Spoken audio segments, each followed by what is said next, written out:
Assalamualaikum warahmatullahi wabarakatuh.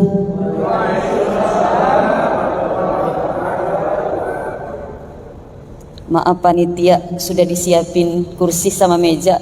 Saya suka yang berdiri-berdiri. Kenapa ketawa, Pak? Maksudnya kalau saya suka ceramah berdiri lebih leluasa dan lebih komunikatif, lebih akrab. Betul? Iya. Jadi mohon maaf, boleh saya berdiri? Jadi bukan hanya Bapak aja yang biasa berdiri, saya juga biasa berdiri, Pak. Ibu, mau ditambah rizkinya? Mau ditambah rizkinya? Mau tambah pahalanya? Mau tambah anaknya?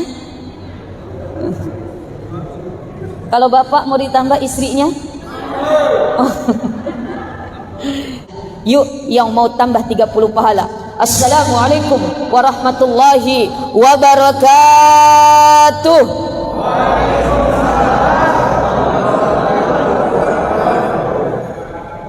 Ada Pak Sulam duduk di bawah tangga. Semoga yang tadi jawab salam bisa masuk surga. Amin, amin ya rabbal alamin. Alhamdulillahilladzi arsala rasulahu bil huda wad dinil haq liyudhhiru 'ala ad-din kullih walau karihal musyrikun walau karihal kafirun walau karihal munafiqun basyiran wa nadhiran wa da'iyan ila Allah bi izni wa sirajan munira. Allahumma salli ala sayyidina wa habibina wa syafi'ina wa maulana Muhammad wa ala alihi wa sahbihi wa man tabi'a bi ihsan ila yaumiddin, amma ba'd.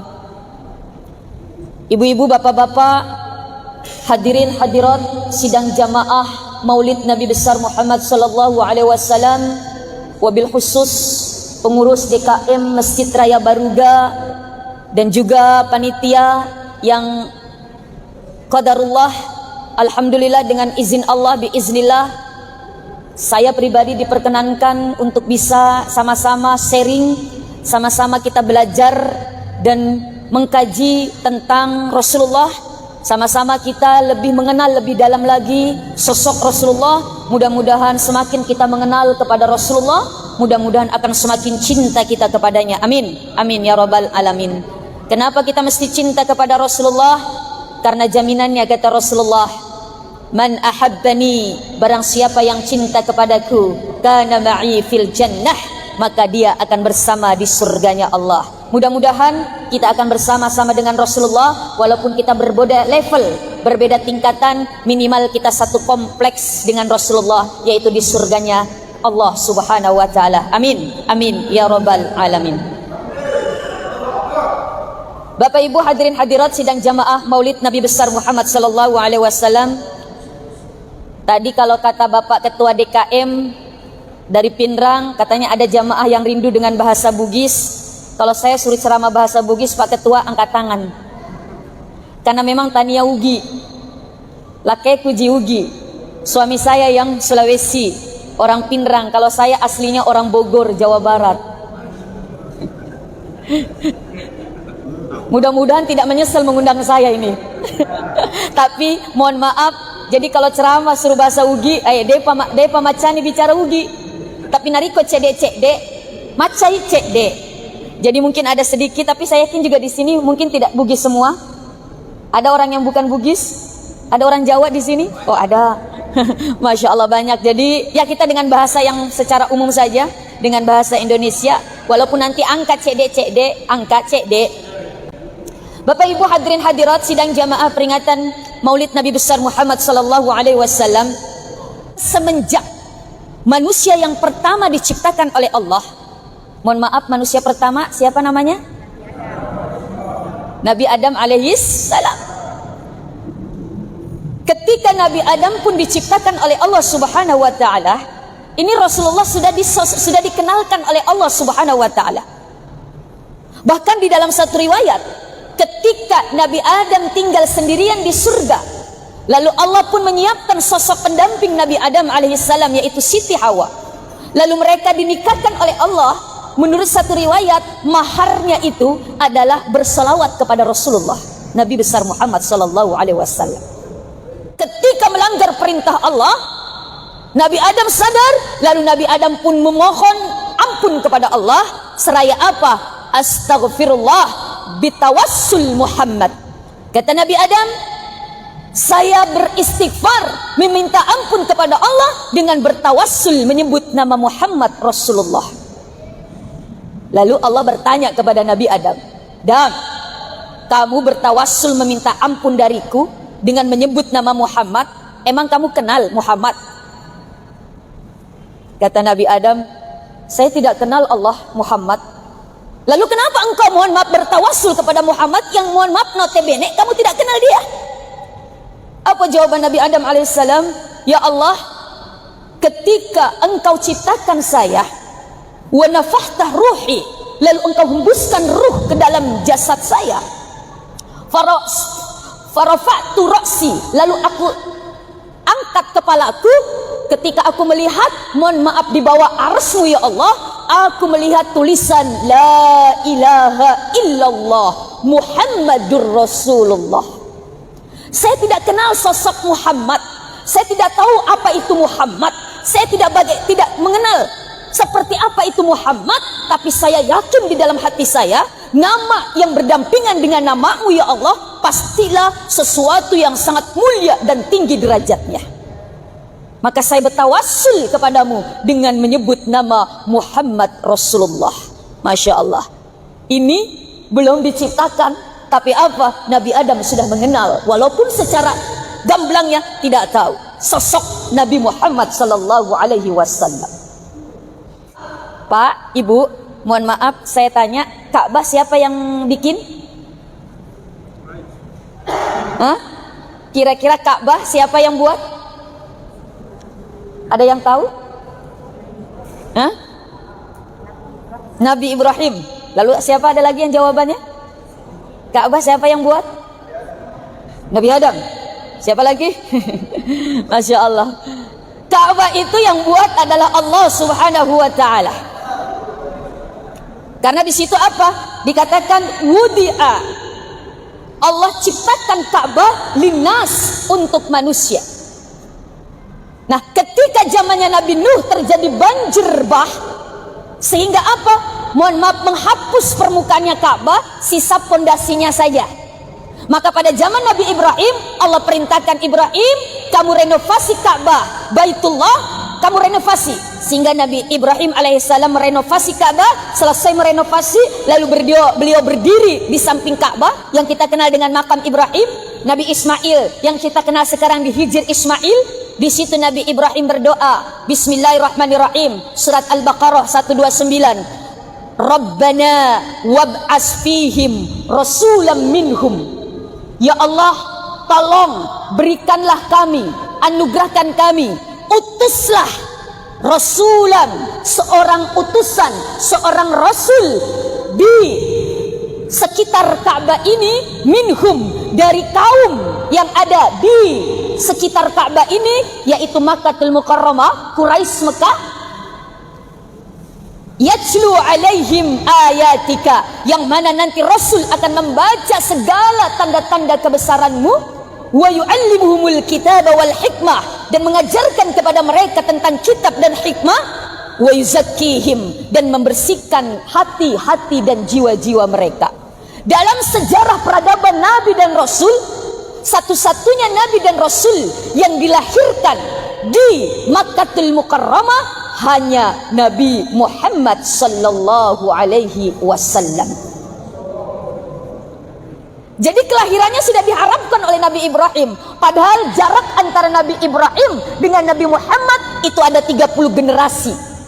Yang mana satu generasinya bisa, mohon maaf, ratusan tahun. Ini 30 generasi, mohon maaf, jarak antara Nabi Ibrahim dan Nabi Muhammad. Setelah 30 generasi, barulah doanya Nabi Ibrahim dikabulkan. Lahirlah sosok Nabi dan Rasul dari orang-orang Quraisy Mekah yang lahir di Makkahul Mukarramah bertepatan tanggal 12 Rabiul Awal, hari Senin, tahun Gajah, di tengah malam. Sosok manusia yang paling mulia dilahirkan ke dunia ini melalui perantara seorang ibu yang suci, yaitu Siti Aminah dan ayanda Abdullah bin Abdul Muttalib. Kelahirannya sudah diharapkan. Yang lebih dekat lagi dengan Nabi Muhammad sallallahu alaihi wasallam, Nabi Isa alaihi salam. Nabi Isa lahir ke dunia degaga ambokna. Tidak ada bapaknya, hanya dari seorang wanita yang mulia yang menjaga kehormatannya, yaitu Siti Maryam alaihissalam. Beliau ini bahkan punya satu tempat khusus untuk ibadah, namanya mihrab. Kalau sekarang kita kenal mihrab itu tempatnya imam. Sebetulnya mihrab itu musola tapi agak kecil. Memang khusus untuk Siti Maryam untuk beribadah. Sampai-sampai dikisahkan di dalam Al-Quran, Siti Maryam ini makanan dan minumannya langsung disediakan oleh Allah Subhanahu wa Ta'ala, karena begitu dekatnya dengan Allah. Tapi Allah menguji dengan apa? Beliau tidak pernah disentuh oleh laki-laki siapapun, beliau tidak pernah berhubungan dengan laki-laki siapapun, tapi dengan izin Allah, qadarullah, Siti Maryam hamil, tidak pernah tersentuh laki-laki, tapi hamil sehingga lahirlah seorang, mohon maaf, Nabi dan Rasul, yaitu Nabi Isa alaihi salam. Mohon maaf, walaupun sekarang banyak wanita-wanita ikut-ikutan Siti Maryam. Kenapa? Matampu degaga lakekna. Masya Allah, na'udzubillah, summa na'udzubillah min zalik. Nabi Isa ketika, mohon maaf, beliau diangkat menjadi Rasul, beliau pernah berpesan kepada umatnya. Wa idh qala Isa bin Maryam, ketika Nabi Isa alaihissalam berkata kepada umatnya, ya Bani Israel, wahai Bani Israel, inni Rasulullah ilaikum, sesungguhnya saya adalah utusan untukmu, musaddiqan lima baina yadayya minat Taurat, yang mana aku membenarkan apa-apa yang turun dari sebelumku, yaitu dari kitab Taurat. Ini intinya. Wa mubasysyiran bi rasuli ya'ti min ba'dihi ismuhu Ahmad, bahwa aku memberikan kabar gembira, kata Nabi Isa berkata kepada kaumnya. Apa kabar gembiranya? Bukan hanya sekedar kabar, tapi kabar gembira. Jadi di dalam Al-Quran itu ada yang namanya kabar gembira, ada yang namanya kabar buruk. Kabar gembira itu dengan kata mubasyir, basyiru, berikan kabar gembira. Kalau kabar yang menakutkan, nazir, itu apa? Kabar yang sangat menakutkan. Nabi Isa mengatakan, wa mubasyiran bi rasuli ya'ti, bi rasuli ya'ti, aku memberikan kabar gembira wahai umatku, nanti akan datang seorang Rasul, yakti mim ba'dihi, mim ba'di, setelah aku, ismuhu Ahmad, yang bernama Ahmad. Ahmad di sini siapa? Bukan Ahmad Musaddiq. Mungkin Bapak Ibu pernah dengar dulu tahun 2006-2007, Masya Allah, ada yang namanya Ahmad Musaddiq, ngaku-ngaku menjadi nabi, ngaku-ngaku menjadi utusan Allah. Bahkan beliau, mohon maaf, Ahmad Musaddiq ini berhenti mengganti syahadatnya, asyhadu an la ilaha illallah wa asyhadu anna Ahmad Musaddiq Rasulullah. Ini Ahmad Musaddiq tahun 2006-2007, tapi alhamdulillah sudah ditangkap orangnya. Hebat, polisi Indonesia hebat. Kalau polisi Amerika mungkin hanya bisa menangkap teroris, tapi polisi Indonesia bisa menangkap nabi. Nabi palsu, Masya Allah. Ini Ahmad. Kenapa? Karena di Al-Quran di situ disebut namanya Ahmad. Jadi apa? Kehadirannya Rasulullah Sallallahu Alaihi Wasallam memang sudah diberitahu oleh Allah, memang sudah diinformasikan dan sudah diketahui oleh Nabi dan Rasul sebelum beliau dilahirkan ke dunia ini. Bapak Ibu hadirin hadirat, sidang jamaah peringatan Maulid Nabi besar Muhammad Sallallahu Alaihi Wasallam. Kalau berbicara peringatan Maulid di Sulawesi, memang identik dengan ini. Walaupun sekarang cuma ada berapa ember ini? 4 ember. Tapi kalau di daerah-daerah, Masya Allah. Saya kemarin, ini termasuk safari Maulid. Saya biasa mengistilahkan SDM, Safari Dakwah Maulid. Ini yang ke-8 atau ke-9 di Masjid Raya Baruga. Kemarin saya di Wajo, berapa hari di Wajo? 4 hari, di Sengkang, di perbatasan Bone dan Wajo. Itu kalau di kampung-kampung, mohon maaf, kalau di daerah-daerah, Masya Allah, telok megalakda, burak megalakda, panteng megalakda, bahkan lebih banyak teloknya daripada jamaahnya. Sampai-sampai itu telok Masya Allah digantung di sekitar masjid. Saya pernah mohon maaf datang ke daerah Siwa, Wajo, di daerah situ daerah Empang. Saya masuk ke masjid kaget. Loh, kenapa banyak ikan terbang?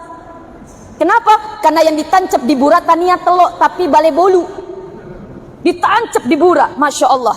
Lain lagi di Maros, bukan telok yang ditancap apa, roti Maros yang ditancap. Jadi sesuai dengan kondisi, mohon maaf, adat budaya dan ciri khas. Nah tapi itu adalah mohon maaf sebagai aksesoris. Yang diharapkan adalah apa? Sesuai dengan harapan orang Sulawesi. Karena tadi saya katakan, saya bukan orang Sulawesi. Jadi pertama saya datang ke Sulawesi, lalu mengisi ceramah maulid, saya kaget. Loh kenapa ini ada telok, ada soko, ada bura?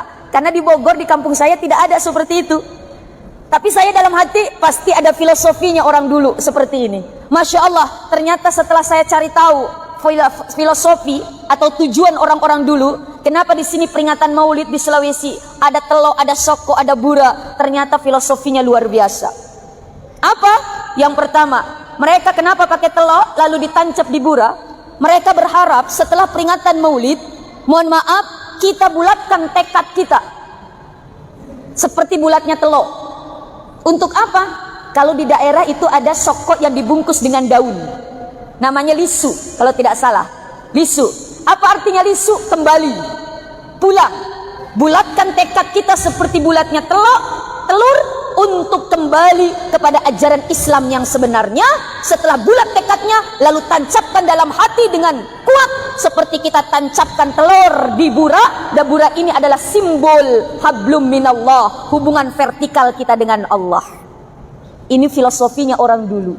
Jadi bukan hanya sekedar duduk, datang, dengar peringatan maulid, bulatkan tekad kita. Ayo kembali kepada ajaran Islam yang sebenarnya. Tauhid kita bersihkan, akidah kita selamatkan dari segala aliran-aliran yang bahkan mungkin bisa menjauhkan kita dengan ajaran yang diinginkan oleh Allah dan Rasulnya. Mohon maaf Bapak Ibu, karena zaman sekarang dengan tergerusnya ilmu teknologi, semakin pintarnya orang-orang, pintar tanpa diimbangi dengan iman, kepintarannya bakal menjerumuskan dia ke dalam lembah kesesatan. Saya pernah ceramah di daerah Polewali, Mandar, Sulawesi Barat. Saya selesai ceramah, mohon maaf, datang panitia, Ustazah, iya, di sini ada aliran. Aliran apa? Islam Ustazah. Tuhannya Allah, nabinya Nabi Muhammad, kitabnya Al-Quran. Terus? Tapi lucu Ustazah. Lucunya bagaimana? Mereka sembahyangnya, mesum pajangnya, mohon maaf, telanjang. Apa bahasa sininya kalau telanjang? Hah? Malojo-lojo. Oh, malojo-lojo. Ada juga malusu-lusu. Ada juga malosoloso. Apa losoloso? Mohon maaf, telanjang. Saya kaget. Kenapa bisa begitu? Apa alasan mereka? Alasan mereka katanya, mohon maaf, kita kan lahir ke dunia ini dalam keadaan telanjang. Betul toh? Ada yang lahir sudah pakai pakaian? Tidak ada. Terus, jadi ketika menghadap Tuhan, sembahyang itu kan sedang menghadap Tuhan katanya. Sedang kita berdialog dengan Tuhan. Maka ketika kita sedang menghadap Tuhan, kita harus dalam keadaan seperti kita dilahirkan ke dunia ini. Tidak ada yang ikut urusan dunia. Pakaian mulut mereka dunia, songkota dunia, sarung tak dunia, batik tak dunia, kerudung tak dunia, kata mereka. Jadi ya kita sembahyang menghadap Tuhan dalam keadaan benar-benar tidak ada yang ikut urusan dunia. Saya penasaran, saya tanya, kira-kira ada nggak sholat berjamaah? Bayangkan, sholat telanjang, melojo-lojo, mabere jama, berjamaah.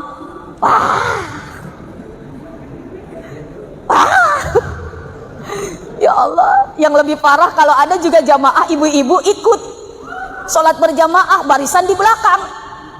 Ya Allah ya Rahman, ketika ruku, ketika sujud, kelihatan mana lonceng Masya Allah. Lah ibu kan di belakang. Lihat bapak, la ilaha illallah, na'udzubillah, summa na'udzubillah min. Padahal sudah jelas. Syarat kita sholat adalah apa? Menutup aurat. Ini sudah fakem. Auratnya laki-laki, minas surrah ila rukbah. Batasan minimal auratnya laki-laki, minas surrah ila rukbah, dari posi sampai utuh, dari pusat sampai lutut. Auratnya laki-laki, auratnya perempuan jami'ul badani ilal wajhi wal kafain, seluruh anggota tubuh kecuali wajah dan telapak tangan. Maka ketika sholat harus ditutup. Ini menurut Imam Syafi'i. Kalau Imam Hanafi, kaki bukan aurat. Makanya kalau ibu-ibu yang sudah ke tanah suci masuk ke masjid, kita lihat orang-orang Turki, orang-orang Mesir, orang-orang India, terkadang sholat mohon maaf kakinya telanjang itu. Kenapa? Karena memang kebanyakan mereka adalah penganut madhab Imam Hanafi. Nah ini mohon maaf, kalau sudah menyimpang seperti itu, maka ini mohon maaf kita bisa terjerumus ke dalam lembah kehinaan di mata Allah Subhanahu wa ta'ala. Maka kita perlu peringatan maulid seperti ini. Nah tujuannya apa? Tadi yang pertama, tak kenal maka tak sayang, tak sayang maka tak cinta. Selain mohon maaf kita mengikuti apa yang diinginkan oleh orang dulu, bulatkan tekad kita seperti bulatnya telur, tentu kita mohon maaf memperingati peringatan maulid adalah untuk lebih mengenal siapa sosok Rasulullah sallallahu alaihi wasallam. Sesuai dengan tema kita pada siang hari ini, aktualisasi akhlakul karimah dalam kehidupan sehari-hari. Kenapa? Karena Rasulullah adalah sosok yang memang patut dan harus dicontoh. Ini sudah dapat legalitas dari Allah. Laqad kana lakum fi Rasulillahi uswatun hasanah. Bahkan Allah lagi lebih menguatkan, wa innaka la'ala khuluqin azim. Sesungguhnya engkau Muhammad adalah makhluk yang paling tinggi akhlaknya. Kenapa Nabi tadi dijadikan contoh? Kenapa Nabi tadi dijadikan teladan? Yang pertama, karena Nabi itu manusia sama seperti kita. Enggak bisa manusia mencontoh malaikat. Enggak bisa manusia mencontoh mohon maaf binatang. Enggak bisa mencontoh malaikat, karena malaikat mohon maaf tidak seperti manusia diciptakan. Malaikat hanya punya akal, enggak punya nafsu. Malaikat tidak makan, malaikat tidak minum, malaikat tidak suka dengan lawan jenis. Kenapa? Enggak punya nafsu. Beda dengan manusia. Nabi tadi jadikan contoh, sama manusia seperti kita. Tapi manusianya Nabi tak basyarun la kal basyar. Manusianya Nabi tak tidak seperti manusia biasa. Contoh, kita meludah, kita punya ludah. Nabi tak juga punya ludah, tapi ludahnya Nabi tak obat. Sedangkan ludahnya kita apalagi bangun tidur Masya Allah.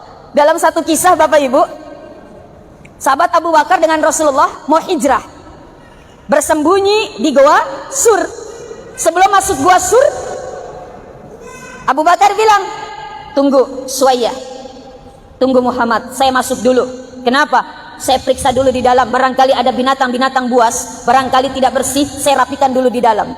Masuk sahabat Abu Bakar, cocok, kotor dan banyak mohon maaf binatang. Dia bersihkan dulu, dia tutup lubang-lubang yang ada di gua itu. Setelah selesai, mau selesai, tiba-tiba tangannya sahabat Abu Bakar dikikik kalajengking. Apa bahasa sininya kalajengking? Hah? Oh, kalajengking tonji. Oh, kalajengking, dan ini kalajengking Arab. Pak! Ketika setelah digigit oleh kalajengking, tangannya sahabat Abu Bakar langsung bengkak, biru dan memperdilada. Sakit sekali, nyut. Rasulullah masuk. Ketika lama-kelamaan sahabat Abu Bakar mukanya sudah pucat. Nabi tak heran, Abu Bakar, kenapa engkau pucat? Kamu sedih meninggalkan keluarga kamu? Tidak. Kamu takut dikejar-kejar Quraisy Mekah? Tidak. Kamu nggak suka hijrah sama saya? Tidak, Rasulullah. Lalu kenapa muka kamu pucat begitu? Maaf Rasul, tangan saya digigit kalajengking. Loh, kenapa nggak bilang dari tadi? Saya nggak mau repotkan engkau wahai Rasulullah. Maka Rasulullah mengatakan, sini tangan kamu. Setelah tangannya diberikan kepada Rasulullah, langsung Bismillahirrahmanirrahim, disembur dengan lidahnya Rasulullah. Langsung pada saat itu kontan sembuh itu lukanya sahabat Abu Bakar. Ludahnya Nabi tak. Coba kalau ada luka kita ludahin, kira-kira sembuh nggak? Bukannya sembuh, tambah infeksi. Masya Allah, ini ludahnya Rasulullah beda dengan ludahnya kita. Keringatnya Rasulullah beda dengan keringat kita. Kita keringatan, Rasulullah keringatan. Tapi keringatnya Rasulullah, Masya Allah, harum, wangi, melebihi harumnya minyak kasturi. Kita keringatnya, sampai ibu-ibu begini, katanya. Masya Allah, sampai ibu, bu, dengerin. Ini kalau Rasulullah, mohon maaf, baru datang dari bepergian, lalu Rasulullah keringatan. Ini Aisyah, Humairah, mohon maaf, rajin sekali. Mohon maaf, dia lapin itu keringatnya Rasulullah, lalu dia cium-cium karena suka dengan wanginya keringatnya Rasulullah. Dia cium-cium itu Nabi dalam keringatan yang begitu. Semakin dia berkeringatan Rasulullah, semakin senang Aisyah. Coba ibu tiru apa yang sudah dicontohkan Aisyah. Jadi kalau suami kita pulang dari bepergian keringatan, ibu cium-cium ibu. Senang sekali lakiku keringatan, Masya Allah. Bukannya wangi tapi apa? Mantap. Masya Allah ya Rahman ya Karim. Ini bahkan di dalam satu riwayat, kalau lalat nemplok singgah di kulitnya Rasulullah yang keringatan, ini lalat turun saking licinnya, mengandung minyak kasturi. Kalau kita lalat nemplok di tubuh kita yang penuh keringatan, betah itu lalat. Kenapa? Karena bau keringatnya. Masya Allah. Ini sosok Rasulullah Sallallahu Alaihi Wasallam. Di dalam Al-Quran surat Al-Kahfi ayat 10 ayat 110, Bismillahirrahmanirrahim. Qul innama ana basyarum mislukum yuha ilayya annama ilahukum ilahu wahid. Katakan Muhammad bahwa sesungguhnya saya Muhammad ini manusia, basyarun mislukum, sama seperti manusia biasa. Cuman bedanya innama ana, mohon maaf, kul innama ana basyarukum mislukum yuha ilayya. Aku diberikan wahyu oleh Allah Subhanahu wa ta'ala. Yang mana wahyu ini harus disebarkan, harus diinformasikan kepada umatnya, yaitu kita semua umatnya Nabi Muhammad sallallahu alaihi wasallam.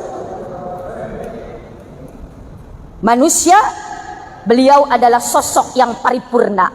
Beliau pemimpin pemerintah, beliau pemimpin tentara, beliau pemimpin keluarga, beliau seorang muballigh, beliau seorang pendidik, beliau seorang bisnismen. Bahkan di dalam satu riwayat, dari umur 12 tahun beliau, mohon maaf, berdagang, bukan hanya antar daerah, beliau sampai lintas negara, pergi ke negeri Syam dari umur 12 tahun. Seorang bisnismen, seorang pengusaha. Jadi multi talenta. Siapapun sosok umatnya, siapapun dia, profesi apapun dia, bisa mencontoh sosok Rasulullah Sallallahu Alaihi Wasallam. Nggak bisa kita mencontoh, mohon maaf, Nabi Isa alaihi salam. Kenapa? Karena Nabi Isa tidak pernah menikah, belum sempat menikah. Jadi Nabi Isa itu jomblo fisabilillah. Ada di sini jomblo fisabilillah? Ada? Ada yang masih jomblo fisabilillah? Atau ada duda di sini? Ada duda? Oh, banyak. Coba angkat tangan duda. Banyak duda. Yang sebelah kiri ada janda? Ada janda sebelah kiri? Banyak. Masya Allah ya Rahman ya Karim. Nabi Isa belum sempat menikah. Makanya sekarang umatnya, pengikutnya pun ikut-ikutan tidak mau menikah. Pastur itu kan tidak menikah. Pastur ini tidak boleh menikah. Ikut-ikuti Nabi Isa alaihi salam. Makanya ada satu kisah, ada satu cerita. Ada bapak kiai, satu pesawat dengan pastur. Di dalam pesawat, mohon maaf, pramugari nawarin sama pak kiai sama pastur daging babi. Kata pramugari, "Pak, mau daging, Pak." "Apa ini, daging apa?" "Daging babi." Pastur diambil ini karena menurut mereka halal. Pak kiai, "Oh maaf, saya tidak bisa makan daging babi." "Kenapa Pak Kiai?" "Dalam agama saya tidak boleh." Apa jawaban pastur? "Ah, Pak Kiai tidak tahu yang namanya barang enak." Tidak lama kemudian, mohon maaf, turun dari pesawat. Pak Kiai dengan pastur ini turun sama-sama. Pak Kiai dijemput sama istrinya, sedangkan pastur karena tidak menikah tidak dijemput sama istrinya. Lalu ditanya, "Pak Kiai, itu siapa yang jemput?" "Istri saya." Pastor tidak ada yang jemput istrinya. Oh maaf, dalam agama saya nggak boleh pastor menikah, haram kita menikah. Apa jawaban Pak Kiai? Pastor tidak tahu barang enak. Mohon maaf, dibalas oleh namanya Pak Kiai ini. Nah, mohon maaf, kita tidak bisa mencontoh Nabi Isa alaihissalam. Kenapa? Karena dalam sosok pemimpin keluarga tidak bisa dijadikan teladan, karena Nabi Isa tidak pernah menikah. Maka dari itu, sosok Rasulullah adalah sosok yang paripurna dalam mencontoh dalam aspek apapun juga. Pemimpin keluarga luar biasa. Tentu akhlaknya juga sudah mendapat legalitas dari Allah Subhanahu wa ta'ala. Kalau kita berbicara akhlak Rasulullah, tidak cukup Bapak menceritakan sosok Rasulullah, tidak cukup 1 hari, tidak cukup bahkan 1 bulan. Kalau saya dulu di pesantren, saya pesantrennya di daerah Jawa Tengah. Itu kalau pas masuk bulan Maulid, itu tidak cukup 1 hari. Masuk bulan Rabiul Awal, kita sudah mulai baca Dibai, baca Barzanji, baca Syarful Anam. Ya Rabbi, Ya Rabbi, salli ala Muhammad. Ya Rabbi, Ya Rabbi, salli alaihi wasallam. Ini Dibai, ada Syarful Anam, ada Barzanji. Masya Allah, tidak cukup 1 minggu minimal kita peringati Maulid.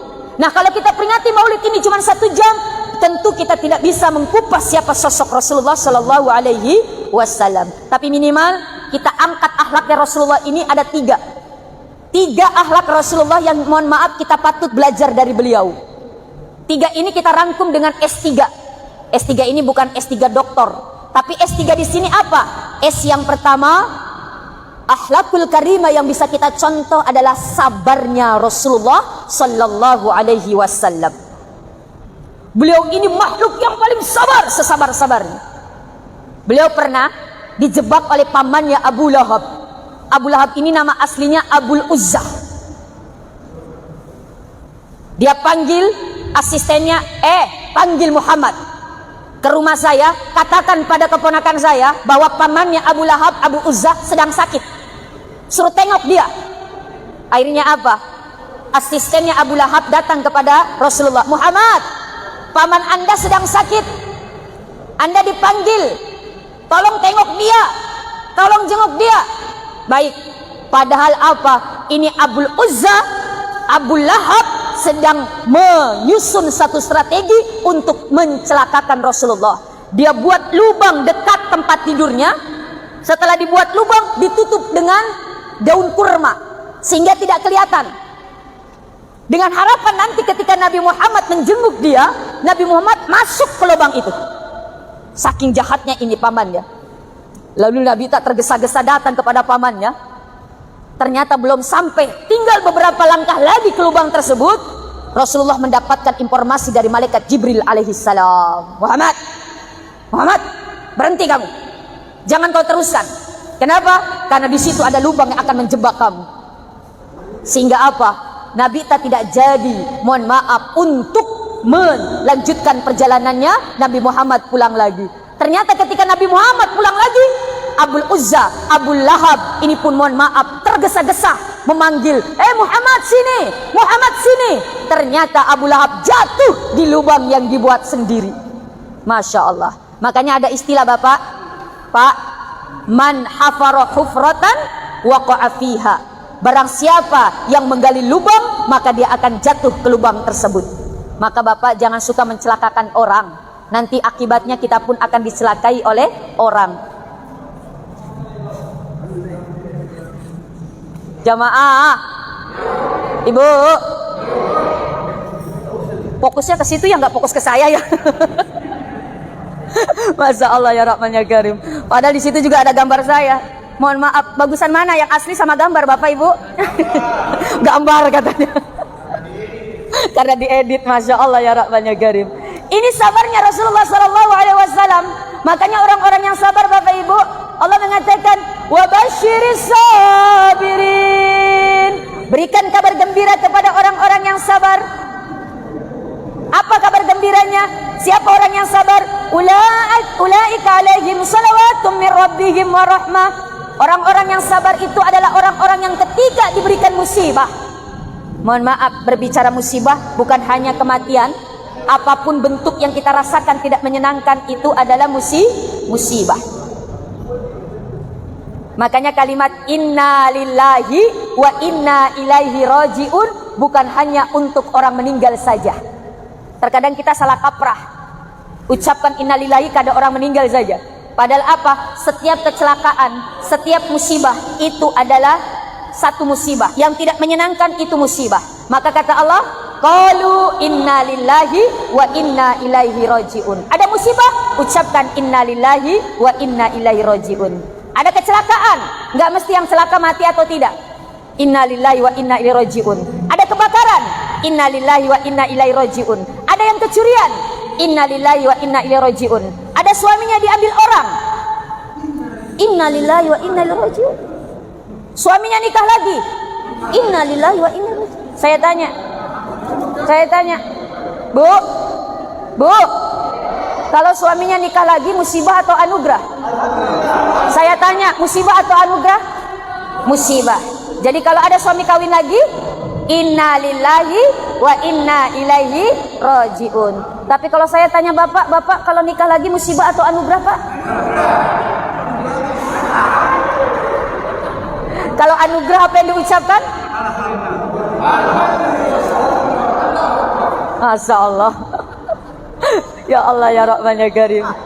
Orang-orang yang sabar akan diberikan apa? Ulaika alaihim salawatum mir rabbihim wa rahmah. Orang-orang yang sabar akan diberikan salawat pertolongan dari Tuhannya wa rahmah, dan kasih sayang yang besar dari Allah Subhanahu wa taala. Sabar. Makanya kata guru saya, kiai saya di pesantren, belajar ilmu sabar itu belajar dari buah kelapa.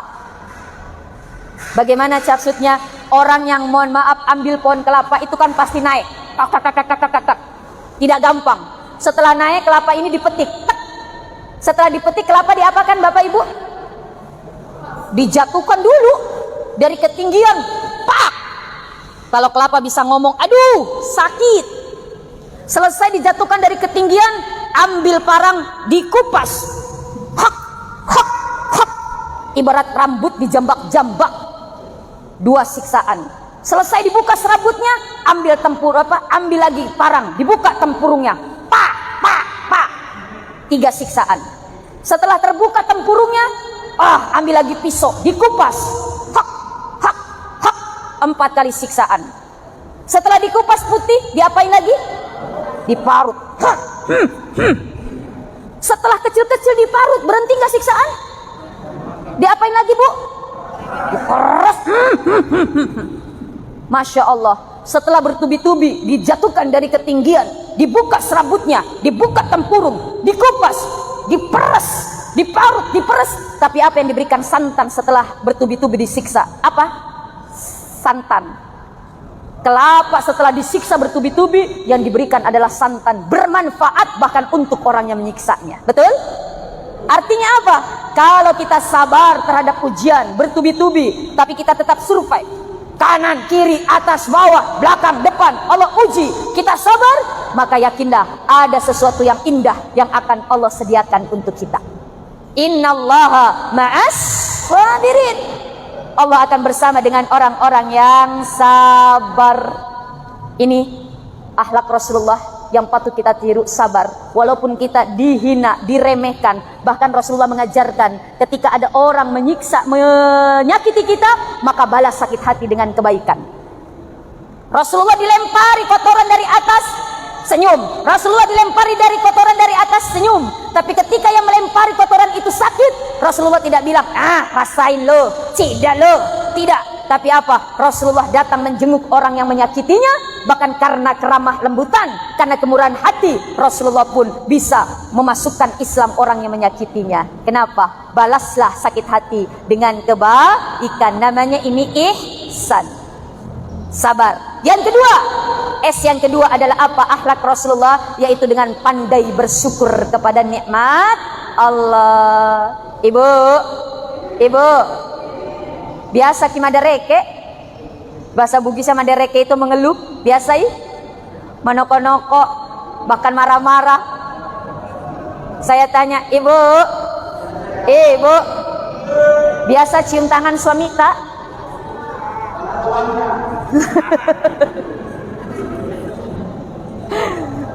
Biasa cium tangan suami tak, Bu? Biasa. Berapa kali 1 tahun? 2 kali. Karena ada suami yang mohon maaf yang dicium tangan sama istrinya cuma 2 kali 1 tahun.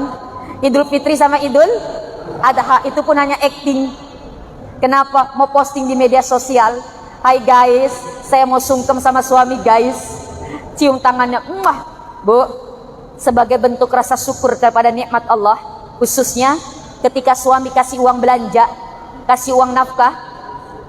Ma, ini uang belanjanya, Ma. Jangan hanya ambil uangnya saja, tapi tarik tangannya, lalu baca doa. Alhamdulillah fi kulli ma razaqtana. Hafal Ibu? Alhamdulillah fi kulli ma razaqtana. Sekali lagi biar hafal. Alhamdulillah fi kulli ma razaqtana. Lalu cium tangan suami tak. Masya Allah. Kasih bunyi. Maka apa yang didapat? Pertama, rizki yang diberikan suami akan barakah, akan berkah. Apa itu berkah? Ziyadatul khair was sa'adah. Bertambahnya kebaikan dan kebahagiaan, itu tanda keberkahan. Berapapun kebutuhan dalam rumah tangga, maka insya Allah akan tercukupi karena keberkahan rizki kita.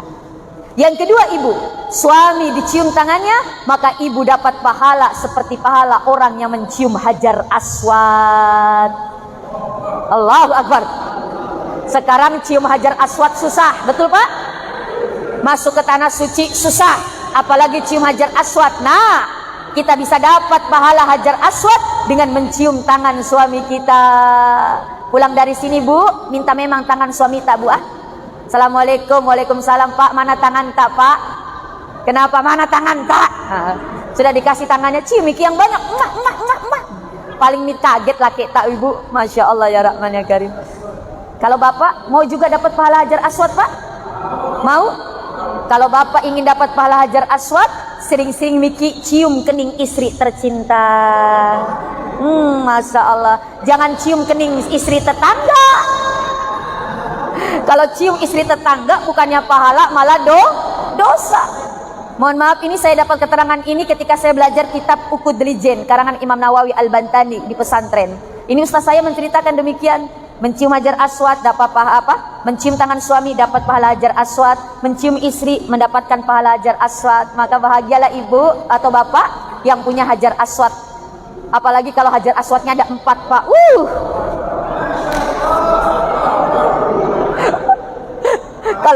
Kalau cuma 1 sedikit sih, tapi kalau 4 Hajar Aswadnya, Masya Allah ya Rahman ya Karim. Rasulullah SAW sosok yang sangat amat membantu. Kenapa? Karena Islam tidak mendiskriminasikan wanita. Bahkan mohon maaf, Bu, Islam itu mengangkat harkat martabat wanita. Dosanya seorang istri, Pak, istri tidak sholat, istri tidak melakukan ibadah, maka dosa istri dilimpahkan kepada bapak sebagai pemimpin keluarga. Kalau bapak diamkan, tidak memerintahkan.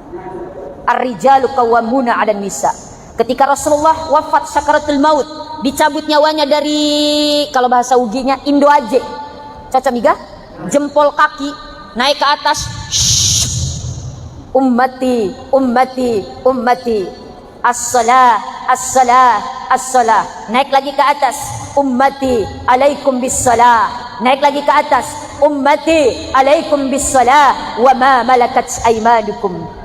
Wahai umatku, wajib atasmu salat, dan salatnya orang-orang yang menjadi tanggung jawab kita. Bapak, salat istri dan anak-anak menjadi tanggung jawab kita. Maka tegas sebagai seorang suami, jangan jadi suami-suami takut istri. Bila perlu, yang belum sholat, sholat. Kenapa, Pak? Sholat. Kenapa kalau tidak sholat? Sholat. Kenapa kalau tidak sholat? Kalau tidak sholat, pilih 2 pilihan. Apa, Pak? Diganti atau ditambah. Saya rasa ibu takut kalau disuruh pilih antara diganti dengan ditambah. Maka ibu pilih mana, Bu? Pilih sholat. Jadi dosanya istri itu menjadi tanggung jawab kita. Tapi dosanya suami tidak akan membebani kepada istri tercinta. Ini hebatnya. Suami. Apa artinya suami? Semua uang milik istri. Uang suami pasti uang istri, tapi uang istri bukan uang suami. Betul Ibu? Betul. Masya Allah. Maka tidak dibenarkan suami-suami yang maseke kepada istrinya, suami yang pelit kepada istrinya. Masya Allah. Kenapa? Karena suami semua uang milik istri. Masya Allah. Ini apa? Ini salah satu, mohon maaf, bentuk penghormatan kepada seorang wanita, seorang ibu. Maka dari itu, ini kembali lagi dicontohkan oleh Rasulullah. Rasulullah bagaimana membantu pekerjaan istrinya. Kenapa? Sebagai bentuk rasa syukur. Karena Rasulullah dikaruniai keluarga. Maka apa? Beliau mengoptimalkan. Bisa, mohon maaf, dekat kepada istrinya, dekat kepada keluarganya, sehingga bisa membaur apapun dalam pekerjaan rumah tangga, ditanggung secara kebersamaan. Ini indahnya yang namanya rumah tangga. Sabar, syukur, dan yang ketiga adalah apa? Rasulullah sangat gemar sekali sedekah. Sedekah itu apa? Kullu ma'rufin sedekah. Di dalam ilmu fikih, setiap kebaikan itu adalah sedekah. Baca Quran kita sedekah, zikir kita sedekah, salat kita sedekah, puasa kita sedekah. Bahkan sendi-sendi ini diharapkan tiap tahun, tiap waktunya bersedekah. Dengan apa? Berzikir kepada Allah Subhanahu wa ta'ala. Apalagi kalau kita sedekah dengan harta. Ibu, bapak, ibu, pak. Kalau 10 dikurangi 1 berapa hasilnya? 9. 10 dikurangi 5? 5. 10 dikurangi 9? 1. Kata siapa? Kata matematika. Belajar dari TK sampai S1, S2, S3, S, nong-nong, S campur sama. Tapi matematikanya Allah kan gak begitu. Matematikanya Allah 10 dikurangi 1 hasilnya 19. 10 dikurangi 5 hasilnya 55. 10 dikurangi 9 hasilnya 99. Loh, kok bisa begitu? Konsep rumusan Allah. Man jaa bil hasanati falahu asyru amsalihha. Barang siapa yang datang kepada Allah dengan satu kebaikan, maka baginya 10 kali lipat ganjaran balasannya. Tapi 10 kali lipat jangan kita punya pikiran, oh 1, 2, 3, 4 sampai 10, tidak.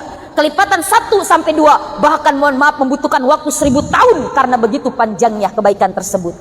Maka dari itu, ketika kita mohon maaf gemar bersedekah, benar gemar berbuat baik, share akibat kita care kepada orang, maka yakinlah, the more you give, the more you get. Semakin banyak engkau memberi, semakin banyak engkau akan dapati. Tapi terkadang kita mikir-mikir. Ibu bawa dompet di masjid, bapak ada dompet di masjid. Di dalam dompet ada uang warna-warni. Ada warna merah, ada warna biru, ada warna hijau, ada warna ungu, ada warna coklat, ada yang gambar parang.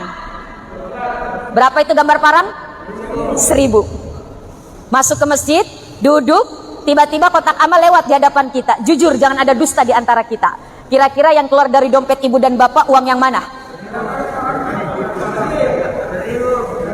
Tarik yang gambar parang. Udah begitu robek lagi uangnya, dilipat-lipat.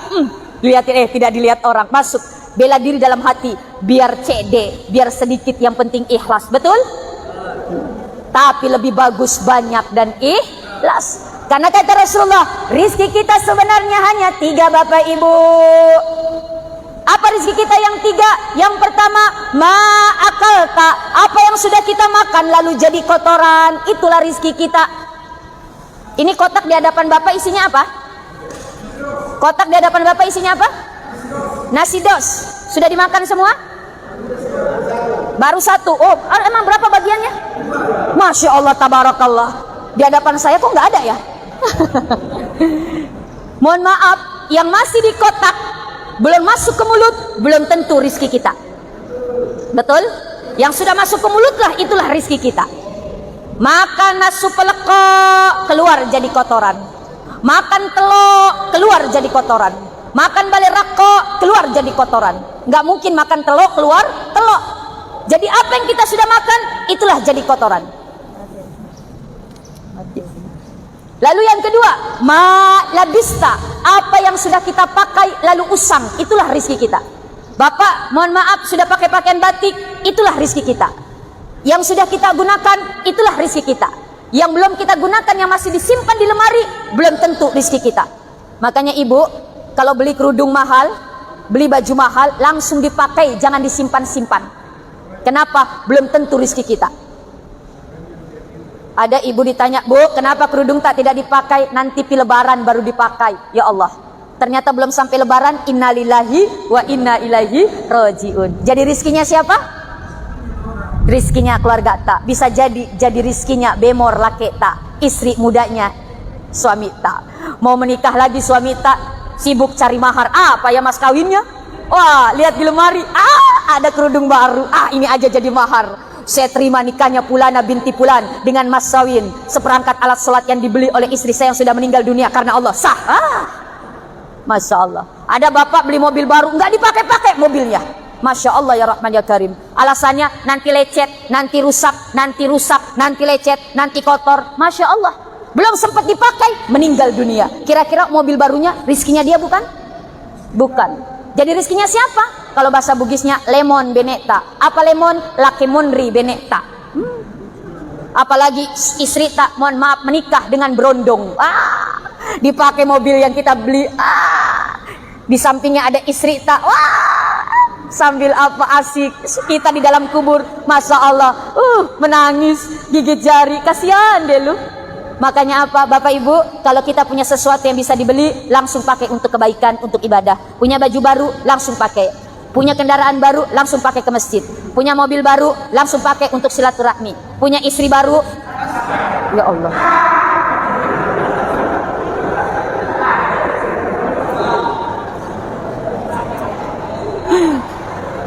Dan yang terakhir, rizki kita yang sebenarnya masodakta. Apa yang sudah kita sedekahkan, itulah rizki kita sebenarnya. Maka perbanyaklah kita bersedekah kepada Allah Subhanahu wa Ta'ala sebagai bentuk kita meniru contoh Rasulullah. Bagaimana Rasulullah begitu share, begitu care kepada sesama manusia, sehingga beliau menjadi teladan untuk kita semua. Mudah-mudahan kita bisa mencontoh Rasulullah. Dan terakhir, sebagai bentuk cinta kita kepada Rasulullah, man ahabba syai'an fa aqsara dzikruh. Barang siapa yang cinta kepada sesuatu, maka dia akan banyak menyebut-nyebut dan mengingat apa yang dicintainya. Nah, kalau kita mengaku cinta kepada Rasulullah, maka perbanyaklah berselawat kepada Rasulullah.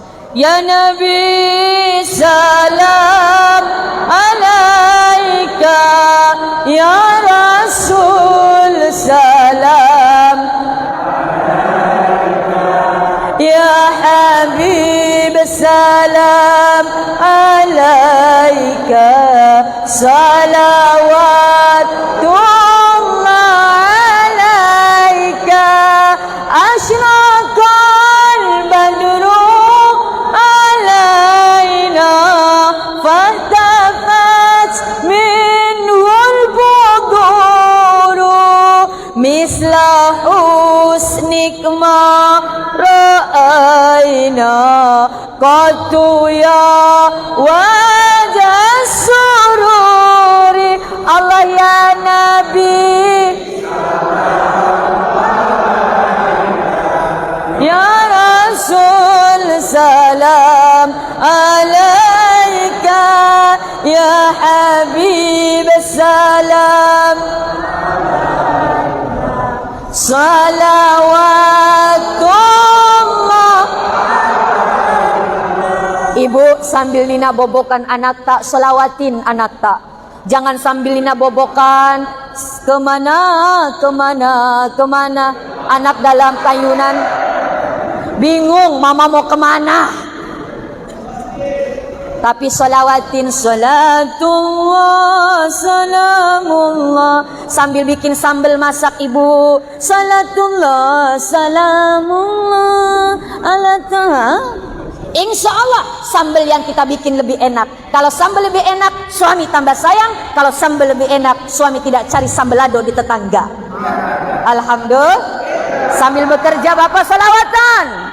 Salatullah salamullah ala taha rasulillah, salatullah salamullah ala yasin. Di dalam kitab berjanji dikatakan al-jannatu wa na'imuha sa'dun liman yusalli wa yusallim wa yubarik alaihi. Surga. Bapak Ibu mau masuk surga? Mau masuk surga? Mau cepat atau lambat? Mudah-mudahan diijabah oleh malaikat Israel. Amin. Surga dan segala kenikmatan yang ada di dalam surga semoga tercurahkan kepada orang yang suka bersolawat. Sekali lagi, ya Rasulullah, ya Habiballah, ya Rasulullah, ya Habiballah, Muhammad ibni Abdillah, Muhammad ibni Abdillah, Muhammad ibni Abdillah, Muhammad. Mudah-mudahan dengan kita sering bersalawat kita bisa mendapatkan syafaat dari baginda Rasulullah sallallahu alaihi wasallam. Amin. Amin ya rabbal alamin. Satu-satunya ibadah Bapak Ibu, satu-satunya ibadah yang langsung Allah sendiri mempraktekkan berselawat. Betul? Satu-satunya ibadah yang tidak diterimanya. Kalau sholat belum tentu diterima oleh Allah. Kalau sholatnya asal-asalan, tidak ikhlas karena Allah, Allahu Akbar, Bismillahirrahmanirrahim, Allahu Akbar, belum tentu diterima. Puasa belum tentu diterima. Tapi bersalawat sudah pasti diterima oleh Allah Subhanahu wa taala. Maka apa? Perbanyak kita bersalawat. Sallallahu ala Muhammad, sallallahu alaihi wasallam, sallallahu ala Muhammad, sallallahu alaihi wasallam. Seharusnya yang muda-muda malu sama bapak itu. Oh, dia yang dikasih mic. Mudah-mudahan nanti kita teruskan bersalawat. Dengan bersalawat mudah-mudahan akan tambah rasa cinta kita kepada Rasulullah sallallahu alaihi wasallam. Demikian Bapak Ibu yang bisa saya sampaikan. Mohon maaf dengan segala kekurangan. Kalau ada yang kurang berkenan Bapak Ibu, ada yang tersinggung Bapak Ibu, mohon maaf. Inilah keterbatasan saya, kelemahan saya, yang kurang berkenan dari cara penyampaian saya atau dari apa yang saya sampaikan. Mohon maaf kalau ada yang kurang berkenan. Saya tidak bisa memaksimalkan dan membuat Bapak dan Ibu mungkin merasa puas sekali, tapi inilah yang bisa saya sampaikan. Kalau ada jarum yang patah, jangan simpan di dalam lemari. Kalau ada kata-kata yang salah, jangan simpan di dalam hati. Kalau ada semut di ladang, boleh kita menumpang mandi. Kalau ada acara mendatang, boleh kita berjumpa lagi, insya Allah. Demikian, wabillahi taufiq wal hidayah. Fa idza faragta fansab wa ila rabbika farghab. Wassalamualaikum warahmatullahi wabarakatuh.